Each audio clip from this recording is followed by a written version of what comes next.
this is signature TLID for every single one of them. They got comfort picks. Aaron Shiki on the Natan. That's Witty the Wise on the Khalid, the Ghost of Jakarta. Yes, kill. Is he 100% on the Eve? I think he is, man. It's very close to 100%. I mean, the stats don't lie. And this is, if you just ask me, SRG feels like they just reverted to protect Innocent and go from there. We heard it before, it's protect the president, this type of composition. Oxiana's got to get ready and cheer on the team so they don't get knocked out here in a sweep against the champions of Indonesia. Right now they get ready to get locked and loaded for game 3. And the lead in Indonesia was a surefire way to shut down the Mathilda. Don't know if it's still the same way here in the M6 World Championship, but Witty, he definitely knows what he's doing here. Aran as well, so pressed. Oh, Witty, almost the passive from Stormy, forced out.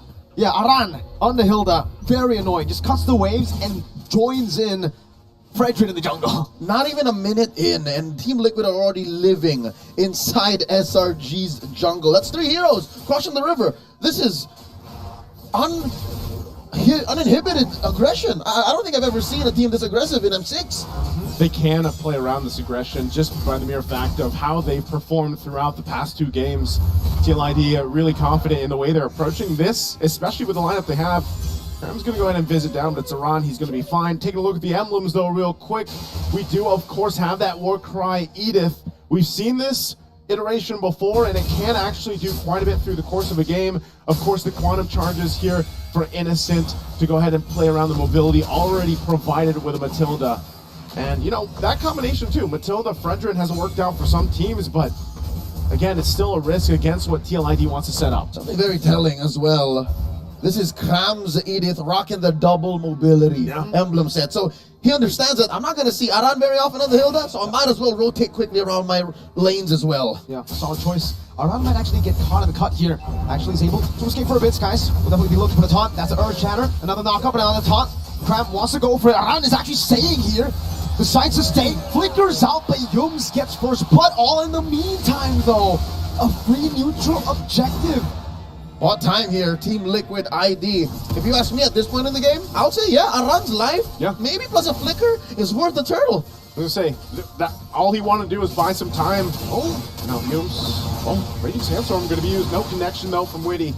So they'll back off. Oh, voila! Fabian with a snipe down. Witty wants to steal this away. Oh, concussive blast! Steals it away. Fabian was able to combo it down. I think that was a soul sever from the Usurper. That's right, he served it up to Fabian, and it's for free across the map. Liquid ID's winning.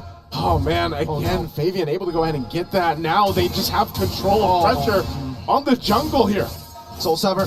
Fabian knows to play it slow. Not like this. Retribution advantage. He goes up with the Retribution, gets caught in the free glacier. Now it's certainly Eagle. Appraisers wrap up skies. But he still did steal the buff. You see, it's not on anyone from SRG. So good news is they get to stop the aggression.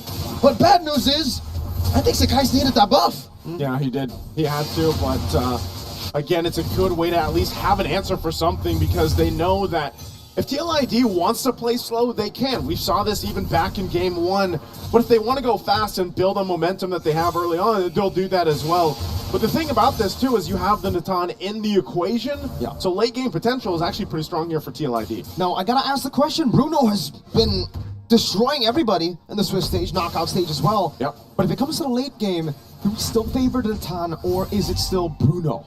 Okay, if you ask me, Natan just has an extra layer of utility. Yep. There's more he can do than just throw balls out. Shiki and Innocent 1v1. Let's go. I wonder if he knows. Raging Sandstorm in the flicker back. The Purify coming out from Innocent. Oh, the slashes under the turret. Witty unable to get the kill. Innocent surviving. Witty sand walking away. Plus a quick sand guard. He can just reload and do it again. He's going to stay down there too. Turtle's now up. They're trying to make a play on Innocent. They do get the Purify out. So they're going to see the rotate here. Aaron Shiki joins this fight. They want to secure the objective. Circling Eagle over to Aran. Oh, Frigid Glacier too.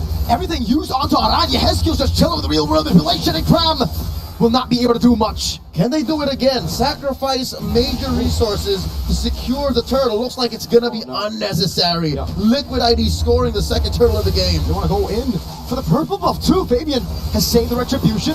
Appraiser's Wrath and the Retreat. Skies gets it. Now goes on to Witty, but there might have been a mistake. Raging Sandstorm to the back. Stormy unable to be landed on. With that Raging Sandstorm, both teams disengage. They got to disengage from here, and you see all this pressure. What TLID is doing is, of course, delaying the levels for Sakai. Here's already level, he just hits level 7. Fabian closer to that level 9 as he gets it just now. So that's the whole plan for them. They slow down an already slow hero in comparison to the Suyo. It's so hard for SRG to put resources on other heroes when their jungle is struggling like this. The Sky Prince is playing like a pauper right now. Third lowest in net gold across the game. Not even to mention the level gap. 2 levels, son, 2 levels. 2 levels already at this point, too. I mean, again, the Fredrin, you can rely on them to go ahead and lock up some of these objectives, but when you're falling behind like this against a lineup that likes to go ahead and play with mobility, it's tough to do, yeah.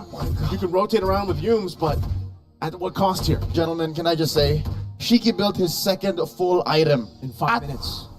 under 6 minutes. Oh, wow. 2/3 on the way to his magic trinity. I see your oh my god now. I understand it now. Aaron Shiki is on a path of snowballing under the taunt. Fabian. Oh, no. With a wallet that thick, I get why he's called the untouchable one. This thick wallet. That's a free turret. That's a free turret, too. To build that up a little bit further. Man. Tier 1 already in the bottom lane, down. Sakai's still scraping. Now for the purple buff, you can see Aran already given the information, but this time Cram has to go ahead and help him. It will be secured. Buff is up, but 10 seconds on the turtle. Look at the focus here, still on the bottom side. Stun over, not connecting. Oh my god, the damage! Aaron Shiki trying to go for it. Yums, this might be the re-engage. Fabian to be caught. Aaron Shatter. Raging Sandstorm the flanker. Stopping them. Aaron Shiki able to escape now. Cranberry low. Fabian walking up. So Summer. And Shiki walks away, purified through. Down as goes 1. You had skill in trouble. Oh, flicker out of the Appraiser's Wrath. That's a double for Fabian. Sky's very low. They're on Aaron Shiki. Entropy forward, serving up a kill down in the back line. Yum goes down. Fabian gets a triple. That's a 4 versus 0. Fabian almost getting the last shot on Stormy.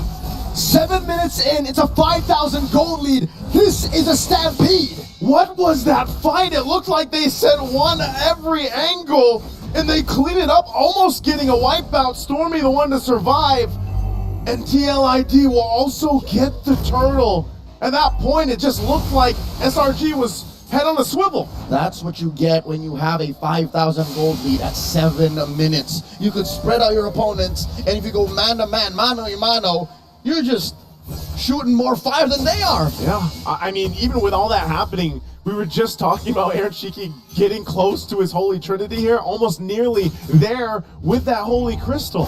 Entropy to the face. The cojones on this young man. That's Aaron Shiki.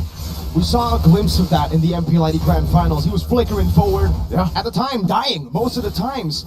He's learned from that mistake. He's learned from that experience, and you see that experience here. The young stallion maturing just over the course of a 2-3 week time period. And now he's untouchable.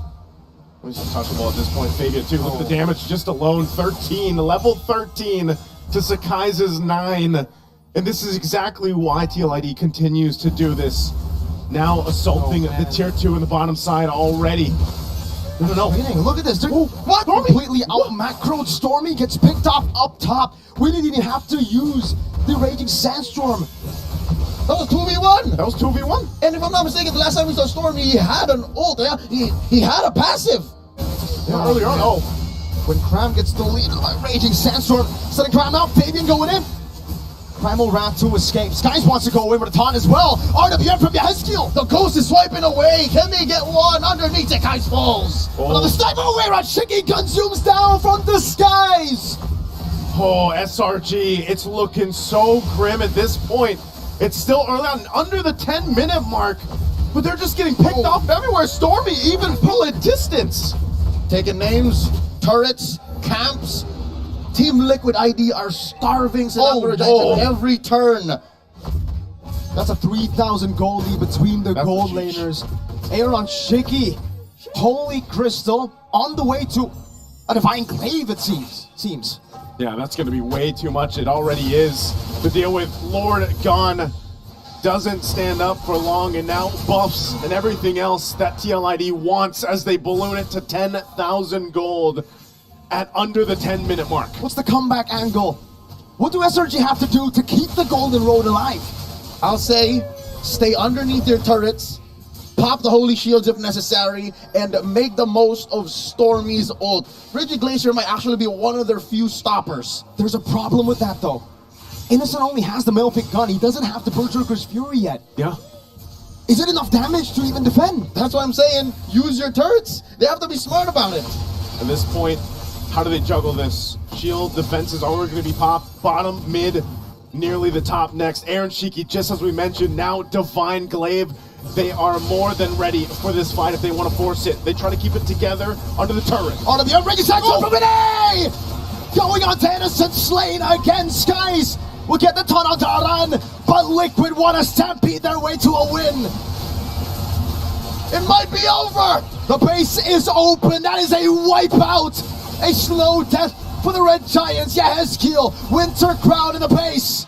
The Red Giants have fallen. The Liquid Stampede has shattered the Golden Road. These young stallions are galloping at speeds they have only